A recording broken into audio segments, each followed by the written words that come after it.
Get ready for the dictation. Start. I am thankful to you for having given me this opportunity, long last, to say a few words on the budget. Already much has been said, and I think the finance minister has come in for his share of congratulations as well as criticisms. So, there is not very much to say, but I should like to say a few words. The increased development expenditure and the absence of any new taxation has earned for the budget a good response even from the businessmen. I especially welcome the relief given to the middle classes by raising the exemption limit of income tax in respect of personal income.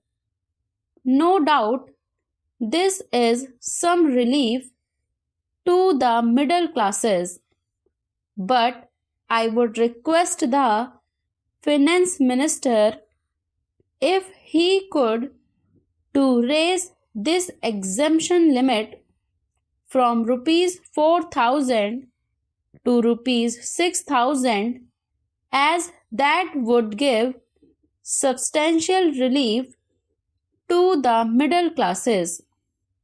I am indeed glad that the Taxation Enquiry Commission has been appointed with Dr. John Mathai as the chairman, and I am sure that many of the vexed problems may be solved through this commission. At the same time, I would request the finance minister to put off the estate duty bill for the present, since this enquiry commission has been appointed and they may go into this question. For I feel that it is not an opportune moment to put on more taxes on the people. Already, as Mr. Gadgil has pointed out, there are so many taxes on the people. The people are overburdened by taxes and they are just trying to recover their stability. So, in regard to estate duty, I would ask him to consider about it. My reason for asking it to be postponed is, as I have said, that the people are still facing economic distress, and then our government is not able to offer the amenities which other countries have, where the estate duty exists, such as free compulsory education for children, free medical aid, homes for the poor and the destitute, old age pension, etc. So my humble suggestion is that this point may be considered by the Taxation Enquiry Commission. I agree that there is a brighter side of the picture and that instead of continually harping on our poverty, we should also see the bright side. We are making encouraging progress towards laying the foundation of a welfare state. With the cooperation of all and the implementation of the 5-year plan, I am sure, sir, that we should be able to lay the foundations and fulfill the dreams of India.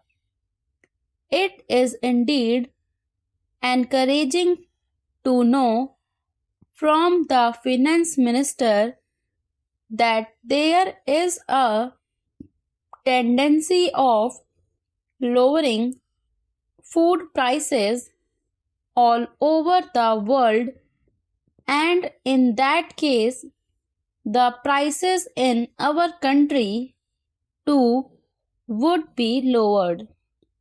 Regarding defense, for obvious security reasons, I do not agree with my friends who say that the expenditure should be curtailed.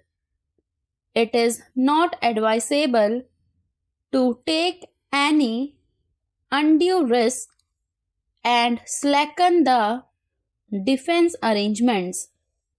Indeed, defense is one of our valuable assets, although strange to say, there seems to be adverse opinion in some quarters. I agree with what General Cariappa once said, that God and army are remembered only when there is trouble. The army consists of the most disciplined and loyal set of young men.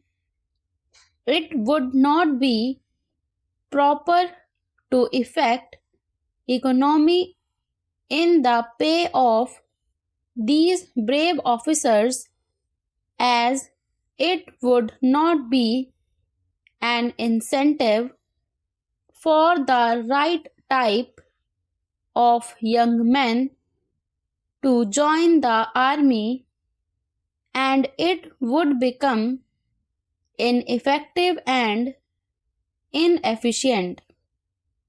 I believe already officers who were drawing rupees 1400 as their pay are now getting only rupees 700 and about rupees 100 as allowance. That is, they are getting about half of what they were getting before. It is very hard for those officers on field duty to establish separate establishments for their families and for their children, and I would specially appeal to the finance minister to see that the family allowances may be restored to those officers who are on field duty. Economy in army could be effected in other ways. There is scope for more efficient operation of defense industries, which process seems slow and by purchase policy of utilizing goods and stores indigenously manufactured. Preference should be given to country-made war materials such as could be produced here and they would be cheaper than foreign-made goods.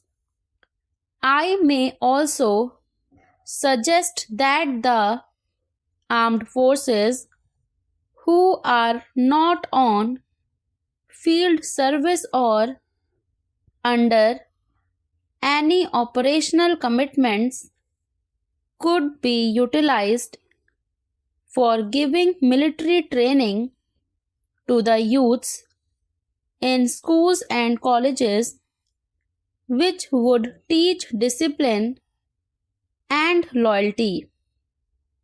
The university authorities should make military training as part of their compulsory education, just as they have adopted social, domestic, and political sciences.